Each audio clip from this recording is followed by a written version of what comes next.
In this lecture, I will try and decipher the various thematic interpretations given to Frankenstein by different critics.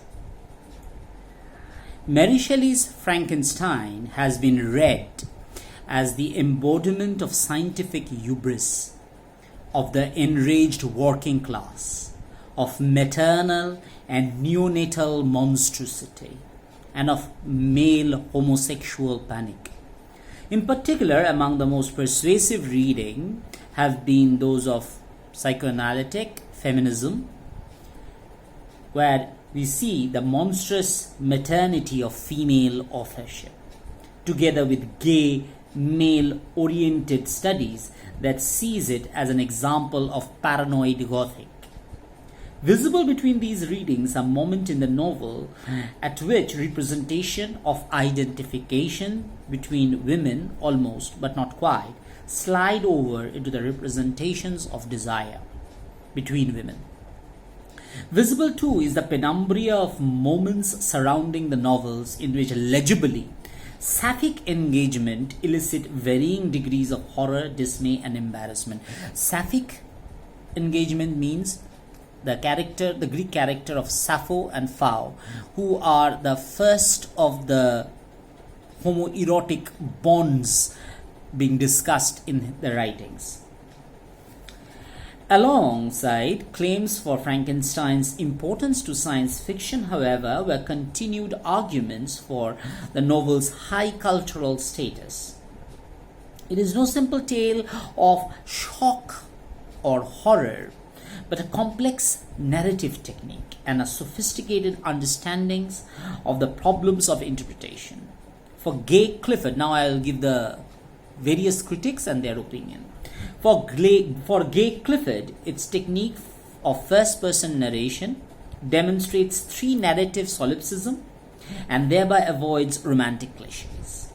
For Richard Dunn, the novel's three narrative form, quote, structurally dramatizes the failure of community.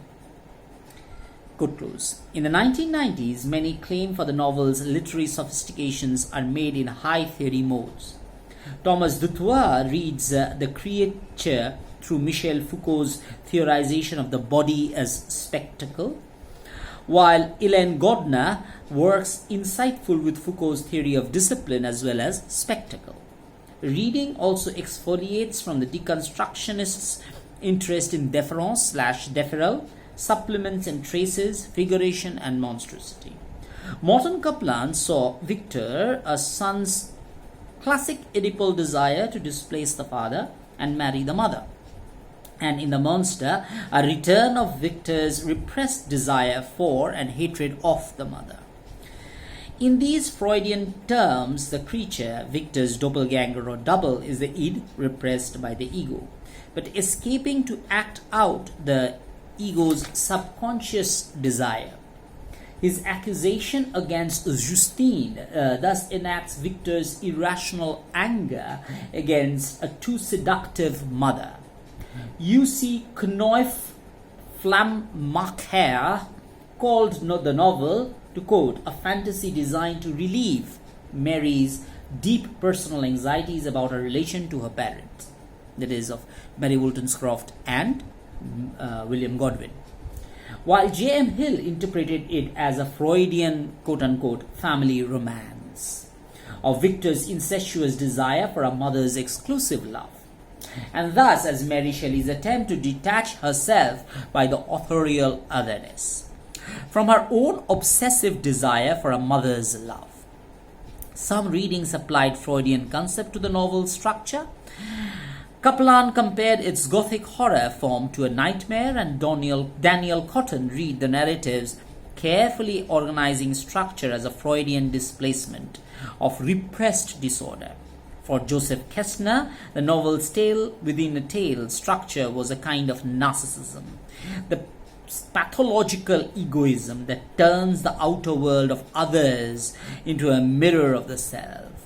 As each tale and narrator reflects others, they reveal Walton's and especially Victor's isolation and self-absorption. Robert Cayley argued that Victor's presumption was not his Prometheus usurpation of divine creativity, but rather his unnatural quote-unquote attempt to usurp the power of woman. Now, what does this mean? That woman has always been the agent of creation, production. So here, Victor being a man, usurping not the God's power, but a woman's power of procreation. David Del Principe made a similar point about Victor's patrilineal eraser of the womb, that he has basically, by creating this man/monster through science, has erased the necessity of womb. So it's a patrilineal eraser of the womb. Marcia Aldrich called the attention to the novel's extreme and unreconciled example of both masculine egotism and idealized domesticity. Now, discussing all these various themes, what basically comes to us is that this novel is not a simple sci-fi. It's not a simple science fiction. It's not simple Gothic. It's not simply an adventure story. So there are a lot of sides, angles. It's a kaleidoscope of multifaceted and multi-echoing, almost psychedelic effect. This novel gives you almost a psychedelic LSD effect. You suddenly get into a kind of a meditative zone which each facade of the novel. There are many things that may appeal to you distinctly, but there is very little that to say that this only one thing attracts me. There are so many various and variety and kaleidoscopic images revolving, and the psychedelic colors that moves through from one to another.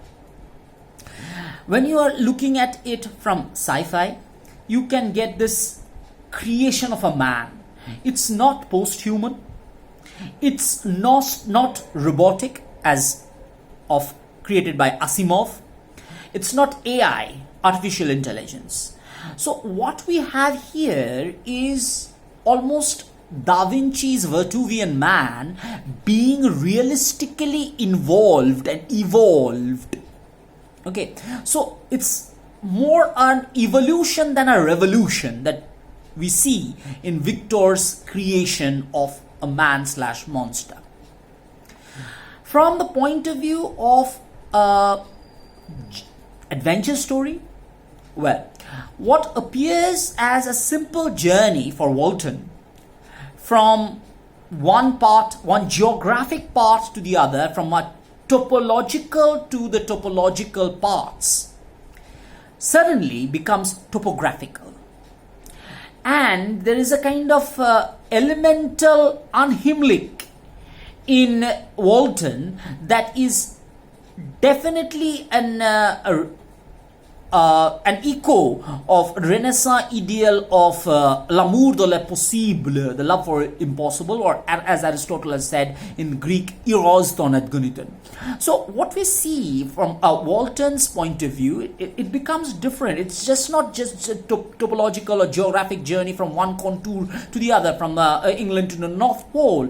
It becomes a journey from innocence to experience, and even if it goes beyond, it's almost Blake's higher innocence, where it journeys from that of experience towards where the innocence and experience are blending. So the journey of Walton becomes not only a adventure story, and Victor's parallel to that story of Walton, and their meeting itself, and they're identifying each other as double, just as the monster identifies Victor as the double. So the double theme, the doppelganger, the idea of doppelgangers and multiple doppelgangers are being placed through this adventure story. Now, if you see this as a psychological or psychoanalytical movement of the Lacanian order, we see this. There is a kind of a Borromean knot, What is the Borromean knot? Laka says there is, through his Venn diagram, the order of imaginary, something which is in the mind and is not represented yet. It's there, and symbolic, which is represented, and the real, which resists representation. So the idea of the monster, before it's been created, was that of a man, and that man, the creation of a man by another man, is a kind of a imaginary psychological state. The language that is being spoken by the monster makes him belong to the symbolic order. But at the end, that symbolic order definitely fades and there is no real. So it goes back to the imaginary, and through their death becomes the ultimate result of the imaginary. Now, as a feminist critique, from the feminist point of view, what we can see is, again, the identity of authorship, Mary's authorship. The identity of Mary's authorship emerging in the novel, and the way she is looking at the entire action of procreation as not only a maternal function but also a possibility through science is something very, very revolutionary. So what we come across in this novel is a multiplicity, and finally the Gothic. So the horror is not that of a ghost. It is very different from the story of Dracula by Bram Stoker. It's different from the stories of Anne Radcliffe, Castle of Otranto.